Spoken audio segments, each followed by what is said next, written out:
nazobondela yo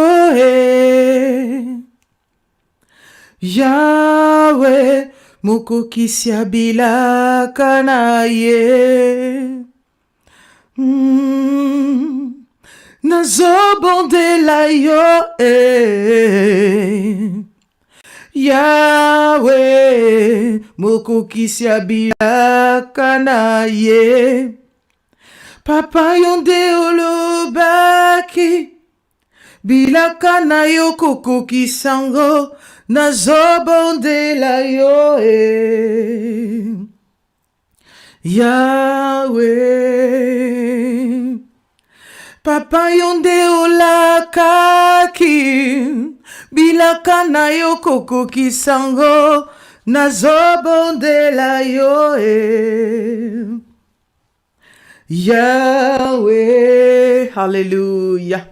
Le Dieu de la promesse, que ton nom soit honoré dans le nom puissant de Jésus-Christ. Que le Seigneur bénisse la présence de chacun. Bien-aimé Pentecôte, Pentecôte, c'est un vent nouveau. C'est un mouvement nouveau. La Bible nous parle de 7 fêtes de l'Ancien Testament qui sont comme un calendrier qui couvre l'histoire spirituelle à partir du temps de Moïse jusqu'à la seconde venue de Christ. Ces fêtes nous enseignent les choses suivantes. La manière dont Dieu agissait avec son peuple dans les années anciennes, ce qu'il désire accomplir aujourd'hui et la manière dont il agira pour eux dans le futur.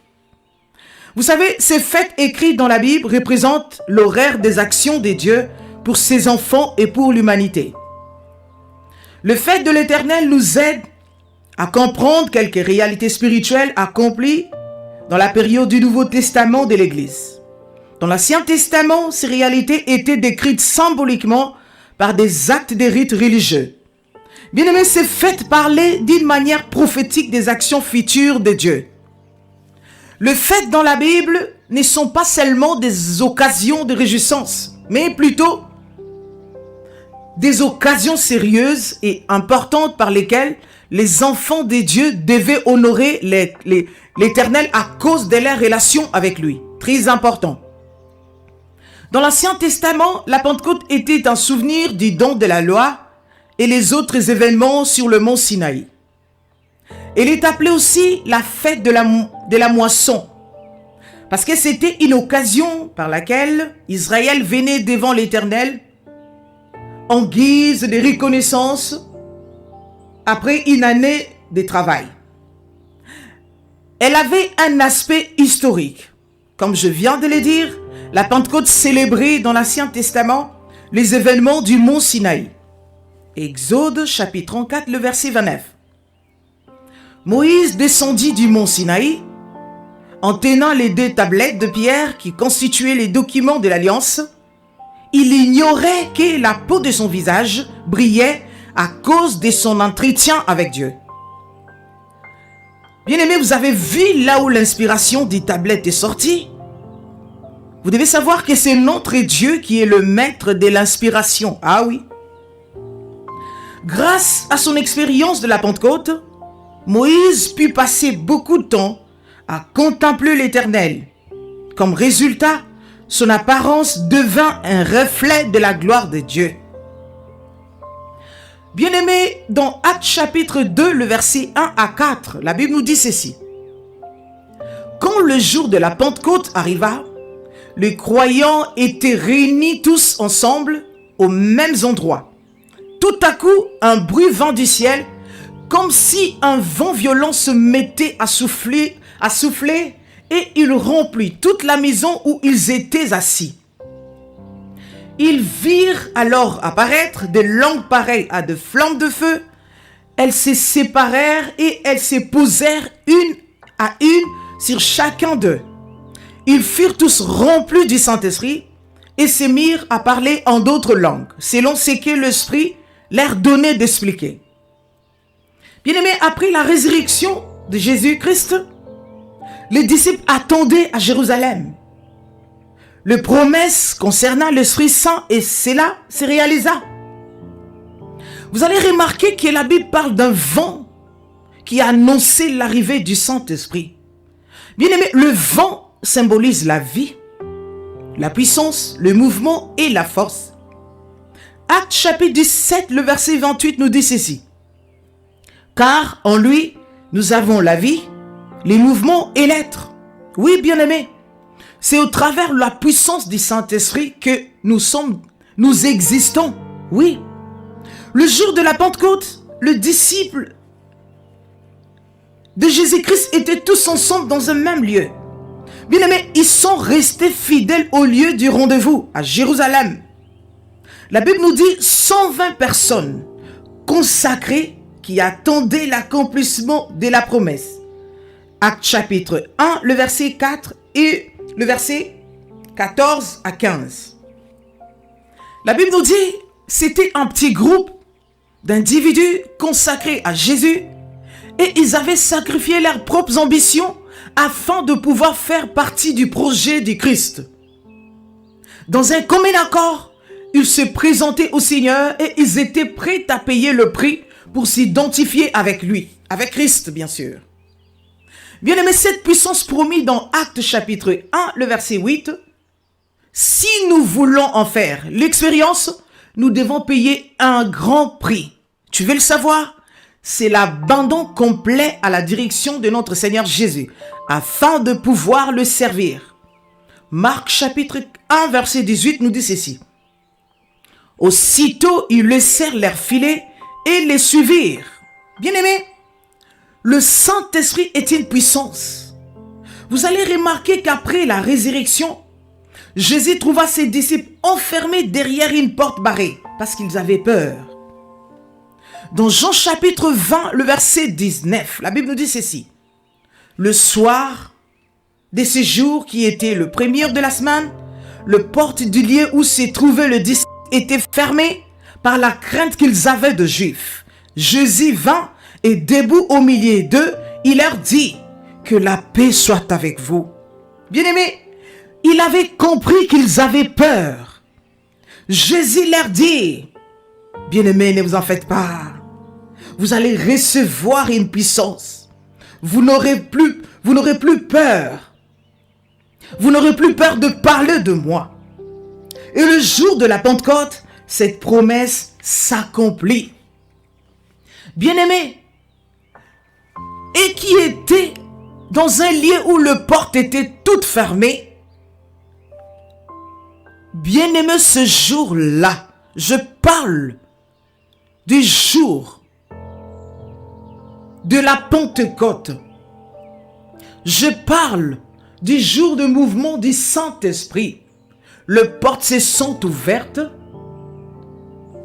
et ils sont descendus dans les rues pour annoncer l'évangile du salut.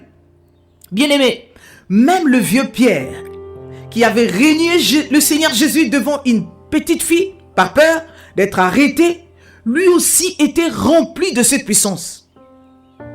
Il est descendu dans les rues avec les autres disciples, malgré la menace d'être arrêté, jeté en prison et même de mourir comme de martyrs.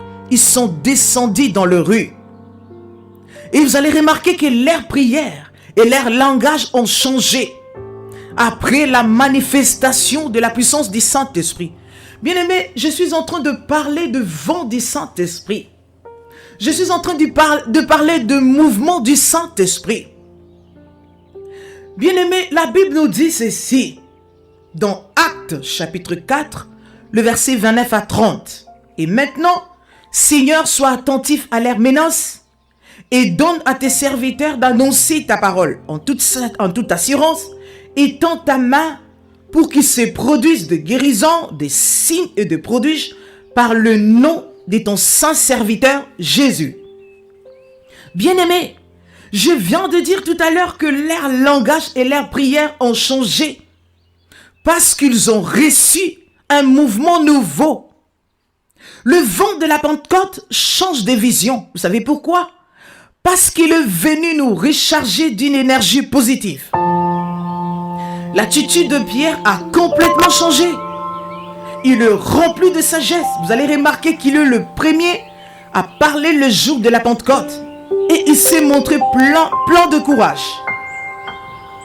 Bien-aimé, regarde combien La première célébration de la Pentecôte a complètement changé la vie de premiers disciples. Après la Pentecôte, ils sont devenus une communauté puissante de témoins du Christ. La célébration de la Pentecôte est une expérience spirituelle exceptionnelle. Bien-aimés, dans Actes chapitre 5, le verset 15 à 16, la Bible me dit ceci.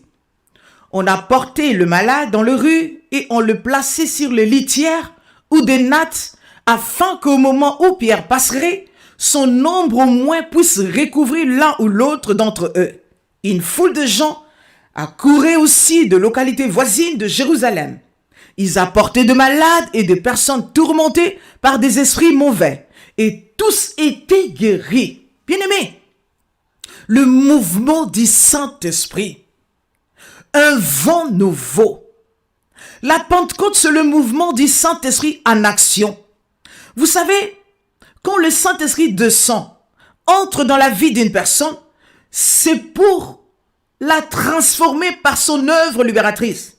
Bien-aimé, regarde, sans imposition d'humain, au travers ces vents nouveaux qui est entré dans la vie de Pierre, sans imposition de main, les malades sont tous guéris.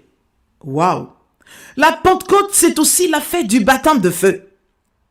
Bien-aimé, le feu n'est pas seulement le symbole de la condamnation et des jugements. C'est aussi le symbole de la purification et de la protection. Psaume chapitre 26, le verset D. La Bible dit ceci. Examine-moi, Seigneur, soumets-moi à l'épreuve, passe au feu mes reins et mon cœur. Le feu du Saint-Esprit contient la puissance de transformer le peuple que Dieu a choisi. Il détruit le péché pour purifier celui ou celle qui vient sincèrement à lui. Bien-aimés, ce feu nous protège de toute destruction possible. Le feu est l'emblème du Saint-Esprit. Vous savez, les astronautes posent leur drapeau dans l'espace pour signaler ou confirmer leur passage. Le Saint-Esprit, lui, il pose son emblème pour confirmer sa présence. Bien-aimé, je suis en train de parler du mouvement du Saint-Esprit. Dans Actes chapitre 2, le verset 4, ma Bible me dit ceci. Ils furent tous remplis du Saint-Esprit et se mirent à parler en d'autres langues, selon ce que l'Esprit leur donnait d'exprimer. Bien-aimé, la plénitude du Saint-Esprit, c'est pour permettre la communication avec les autres, avec le peuple des autres langues. Vous savez pourquoi? Parce que la vie chrétienne marche avec la mission évangélique. Très important. Bien-aimés, croyez-vous qu'il parlait de langues inconnues des hommes? Actes chapitre 2, le verset 5 à 8 nous dit ceci. Qu'est-ce que le retour à l'authenticité de la parole nous confirme? Le verset 6, la Bible nous dit, au bruit que ça produisit, la multitude accourut et fut bouleversée, parce que chacun les attendait parler dans sa propre langue, c'est-à-dire sa propre dialecte. Ils étaient hors d'eux-mêmes et dans l'admiration et disaient, voici ces gens qui parlent, ne sont-ils pas tous des Galiléens? Bien-aimés, comment les attendons-nous chacun dans notre propre langue maternelle? Nous devons savoir que le Saint-Esprit nous équipe pour la grande mission. Voilà pourquoi il nous rend capables, il nous permet de communiquer avec le peuple des autres langues pour passer le message du salut. Dans le Nouveau Testament, la Pentecôte a un aspect purement prophétique. Elle n'a rien à voir avec le rituel religieux. Dans la vie chrétienne, ce qui compte plus, c'est l'attitude intérieure qu'extérieure. La Pentecôte ou la fusion du Saint-Esprit change de vie. Vous savez pourquoi? Parce qu'elle est une rencontre avec Dieu.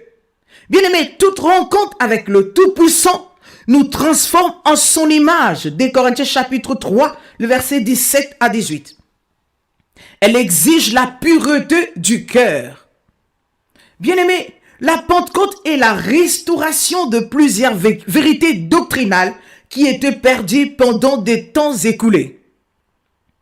La vraie Pentecôte, c'est un vent nouveau. La vraie Pentecôte, c'est mou pepe ya sika. Bien-aimé, mou pepe sika, ou eme makama kambu ya sika. Mou pepe sika, ou eme makama solo ya sika. Mou pepe ya sika, ou eme makama vision ya sika, ba contact ya sika. Bas affaires ya sika. La Pentecôte, c'est une nouvelle vision. Une nouvelle vision qui nous permet de voir avec les yeux de la compréhension spirituelle. Bien-aimés, nous vivons dans le monde des esprits. Nous avons besoin de voir avec les yeux de la compréhension spirituelle. Oui, la Pentecôte, c'est le réveil. Acte chapitre 2, verset 41. Nous devons jamais oublier que nous sommes dans la génération du mouvement ou de l'action du Saint-Esprit. Le prophète Joël, dans chapitre 3, le confirme. Vous savez, quand le Saint-Esprit se met en action, c'est pour transformer les conditions de vie humaine. C'est pour donner un sens à la vie de l'homme. Nous avons l'habitude de dire que nous sommes le chrétien des églises de réveil. Alors, réveillons-nous pour vivre de visions nouvelles, par une vie de sanctification, des consécrations au Seigneur pour la moisson des âmes perdues. Que le Seigneur vous bénisse. Soyez abondamment bénis. Alléluia.